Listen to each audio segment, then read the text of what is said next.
Chacun de nous ne choisit pas forcément sa situation actuelle, mais on peut décider de la changer si on veut. Quand on ne change pas pour les autres, on change pour nous-mêmes. Mais c'est vrai que quand on change positivement, ça fait plaisir à nos proches.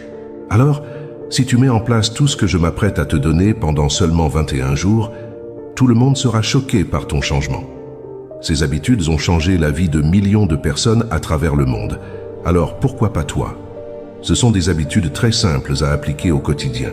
Mais si d'autres personnes ont pu le faire, alors toi aussi tu peux le faire. Dans un premier temps, je veux commencer par te citer une habitude. Et ensuite je t'expliquerai pourquoi tu devrais mettre en place cette habitude.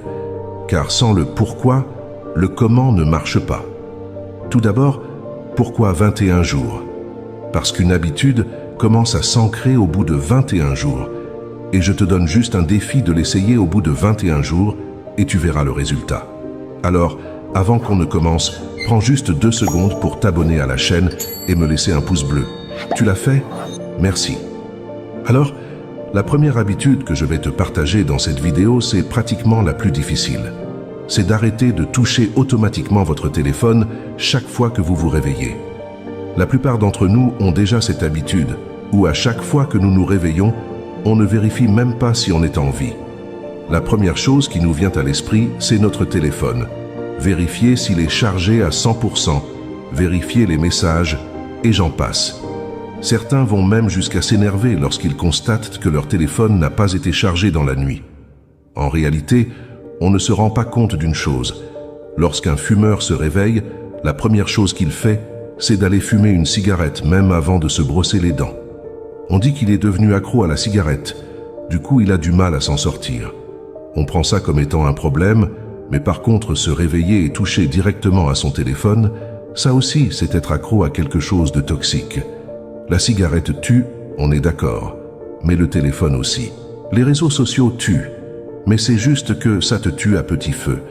Il y a un adage qui dit « Dis-moi comment tu commences ta journée, je te dirai comment tu la finiras. » Donc, tu commences négativement ta journée parce que tu vas regarder la vie des autres. Tu culpabilises. Tu te dis « Ah, elle est en vacances, moi je suis là dans mon lit. Je suis en retard sur ma vie. » Et là, tu commences à te sentir mal. Et le pire, c'est que quand je dis que les réseaux sociaux sont une drogue, c'est que déjà tu perds du temps. En plus, c'est pas bon pour les yeux. Et troisièmement, tu perds ta santé mentale. Donc, à la place d'aller sur ton téléphone dès que tu te réveilles, si tu es croyant, tu peux commencer par faire tes prières et ensuite tu rajoutes la méditation.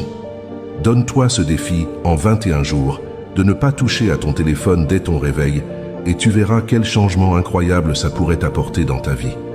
Je sais que c'est difficile, mais c'est possible. Si tu te lances le défi, alors tu pourras le faire. La deuxième habitude que tu peux mettre en place, qui surprendra vraiment ton entourage et améliorera grandement ta vie, c'est de faire du sport au moins 30 minutes par jour.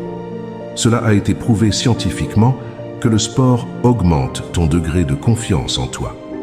Quand tu demandes aujourd'hui à la majeure partie des gens s'ils font du sport, ils te diront « Non, je n'ai pas le temps pour ça ». Si tu n'as pas une bonne énergie, tu ne peux pas accomplir de belles choses en fait. Donc en faisant du sport tous les jours pendant les 3 semaines, tu vas voir que ta confiance en toi va commencer à augmenter et tu vas réduire ton niveau de stress. Fais l'effort d'essayer, même si ce n'est que pour 30 minutes. Tu n'as pas besoin de faire du sport comme un athlète professionnel. Vas-y à ton rythme. Même si tu es handicapé, tu peux quand même faire un sport pour stimuler ton énergie et tu vas voir quel changement considérable ça peut t'apporter dans ton mindset. La troisième habitude à mettre en place est de lire au moins 30 minutes chaque jour. Beaucoup de gens négligent le pouvoir de la lecture. Quand tu lis, tu as une vision beaucoup plus élevée que le reste du monde.